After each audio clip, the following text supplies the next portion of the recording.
I'll learn about it, and then I'll apply it here in the classroom, and then I'll go apply it at work, not even knowing that the problem is occurring at work. So right here, we do have a project that I'm currently working on.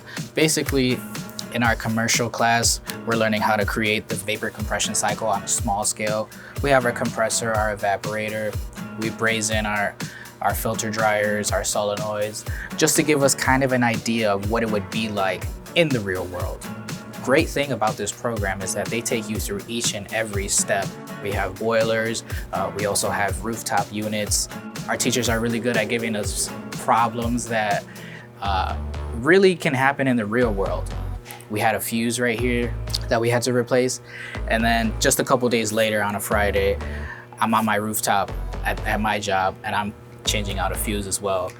There's a lack of technicians right now, so each and every year they are looking for apprentices. They'll go to COD and say, hey, do you have anybody that's looking for an apprenticeship? Do you have anybody that's willing to come onto the industrial side? So COD is actually really, really good at pretty much providing that for us.